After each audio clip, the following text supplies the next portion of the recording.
Le tourisme est un secteur d'activité très important. Si je devais vous donner quelques chiffres, c'est 7% du PIB tunisien. C'est environ 400 000 emplois directs, auxquels on peut rajouter 400 000 emplois indirects. Ce qui veut dire pratiquement un tiers de la population tunisienne vivant de manière directe ou indirecte du tourisme. Et si je rajoute l'activité commerce, on est presque à la moitié de la population.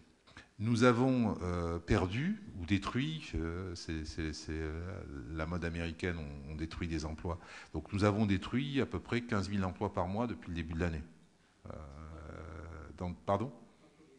Non, dans tous les domaines d'activité. Pourquoi dans le tourisme ?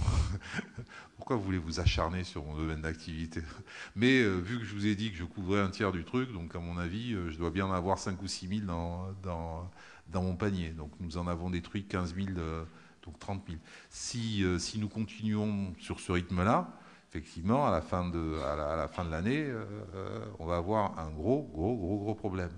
Donc aujourd'hui, il faut réinverser la tendance. Dès le départ, j'ai fermement demandé à tous les partenaires industriels, les opérateurs, de ne pas céder à la facilité en dumpant le tourisme tunisien.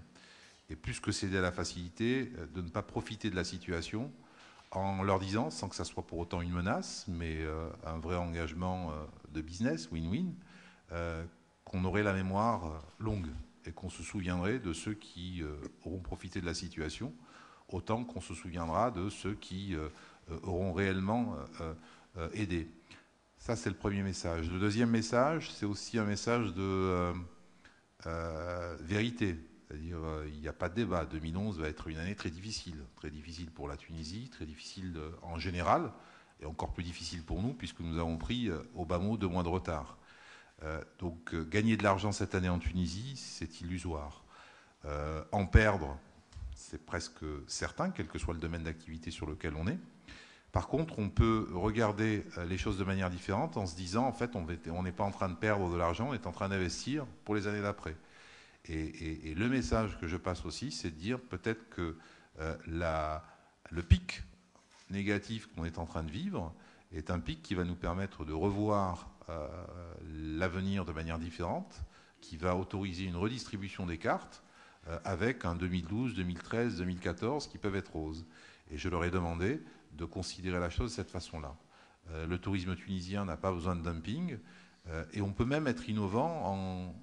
J'ai été provocateur en Allemagne en leur disant, à la limite, si j'étais vous, je rajouterais 10 ou 15% en disant c'est la quote-part citoyenne.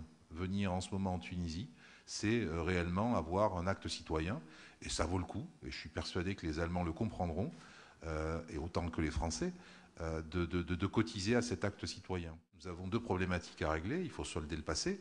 S'il y a des infrastructures qui ont été endommagées, il va falloir que nous trouvions des solutions communes pour savoir comment les remettre à niveau au plus vite et comment dédommager leurs propriétaires ou les actionnaires, et ça on va le faire de manière complètement transparente et responsable.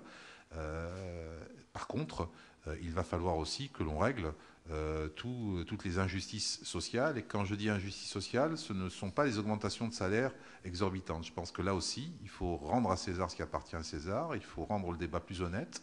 Beaucoup de patrons d'entreprises français installés en Tunisie ont dit que les revendications étaient des augmentations exorbitantes. Ce n'est pas vrai. Ce n'est pas vrai. Les revendications, c'était juste que beaucoup de travailleurs étaient payés au noir, sans sécurité sociale, et qu'effectivement, quand vous les régularisez, effectivement, leur masse salariale double. Mais ça n'est que justice, et il est hors de question que dans la Tunisie de demain, on travaille comme dans la Tunisie d'hier, c'est-à-dire sans le respect du droit élémentaire. Et je suis choqué par les entreprises françaises qui viennent revendiquer que l'on revienne en arrière sur ces sujets-là. Voilà. Donc, Pierre Lelouch était complètement en accord et en phase avec moi.